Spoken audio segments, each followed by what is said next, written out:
பிஸ்மில்லாஹிர் ரஹ்மானிர் ரஹீம். இன்றைய ஜும்மா பயானில் இமாம் உரையாற்றும் போது ஒரு அழகிய தகவலை நமக்கு பயான் செய்தார்கள். ஒரு சபையில் அதிகமான ஹதீஸ்களை அறிவித்த அபூ ஹுரைரா ரலியல்லாஹு அன்ஹு அவர்கள் அறிவிக்கின்றார்கள், யார் ஒருவர் ஜனாசா தொழுகையில் ஜனாசாவில் கலந்து கொண்டு ஜனாசா தொழுகை வரை நிற்கின்றாரோ, தொழுகையை முடிக்கின்றாரோ, அவருக்கு ஒரு கீராத் நன்மை என்றும், அந்த ஜனாசாவை அடக்கம் செய்யும் வரை அதில் கலந்து கொண்டால் அவருக்கு 2 கீராத் நன்மை கிடைக்கும் என்றும் கூறினார்கள்.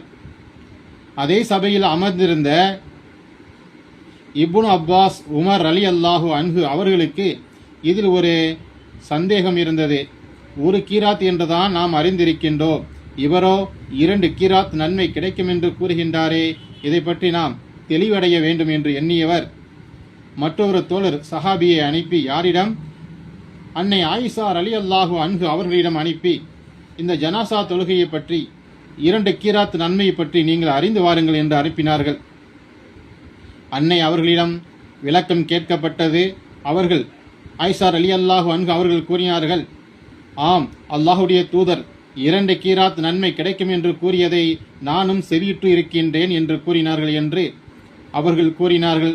அந்த தகவலை அந்த தோழர் இப்னு அப்பாஸ் ரலியல்லாஹு அன்ஹு அவர்களிடம் வந்து கூறிய போது இப்னு அப்பாஸ் ரலியல்லாஹு அன்ஹு அவர்கள் மிகவும் கவலையடைந்தார்கள். ஏனென்றால் அவர்களுடைய பழக்கம் ஜனாசா தொழுகை வரை மட்டுமான் கலந்து கொள்வார்களாம், அடக்கம் செய்யும் வரை அவர்கள் கலந்து கொள்வதில்லை. அந்த தகவலை 2 கீராத் நன்மையை கேள்விப்பட்டதும் இத்தனை நாள் நாம் தவறு நன்மையை இழந்து விட்டோமே என்று இப்னு அப்பாஸ் ரலியல்லாஹு அன்ஹு அவர்கள் வேதனை அடைந்தார்கள் என்று அந்த ஹதீஸ்.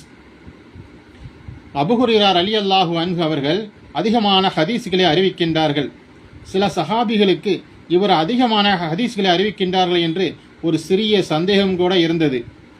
அப்போது அபூ ஹுரைரா ரலியல்லாஹு அன்ஹு அவர்கள் ஒரு திருமறை குர்ஆனுடைய வசனத்தை சுட்டிக்காட்டி, இந்த வசனத்தை மட்டும் அல்லாஹ் இறக்கவில்லை என்றால் நான் ஒரு ஹதீஸை கூட அறிவித்திருக்க மாட்டேன் என்று கூறினார்களாம். அந்த திருமறை குர்ஆனுடைய வசனம் 2வது அத்தியாயம் அல் பஹராவில் 159வது வசனம். தெளிவான அத்தாட்சிகளிலிருந்து நேர்வழியிலிருந்தும் நாம் இறக்கி வைத்துள்ளதை அதனை நாம் மனிதர்களுக்கு வேதத்தில் விளக்கிய பின்னர் நிச்சயமாக மறைக்கின்றார்களே, அத்தகையோர் அவர்களை அல்லாஹ் சபிக்கின்றான்.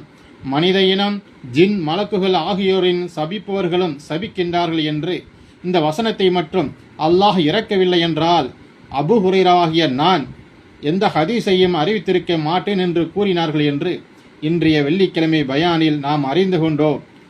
அல்லாஹ் கூறுகின்றான், இந்த திருமறை குர்ஆனை இஸ்லாமிய மார்க்கத்தை சேர்ந்த ஆண்கள், பெண்கள், அல்லாஹுடைய வேதத்தை நீங்கள் தெரிந்து கொண்டால் அதை மற்றவர்களுக்கும் எடுத்து கூற வேண்டும். அது உங்களுடைய அடக்கிக் கொள்ளக்கூடாது. ஒவ்வொரு இஸ்லாமியர்களும் அல்லாஹுடைய இறை வேதத்தை மற்றவர்களுக்கும் எடுத்து சொல்லி தாவா பணி செய்வதே நம்முடைய கடமையாகும் என்பதை இதன் மூலம் அபூ ஹுரைரா ரலியல்லாஹு அன்ஹு அவர்கள் உலக முஸ்லிம்களுக்கு தெளிவுபடுத்துகின்றார்கள். அல்ஹம்துலில்லாஹ்.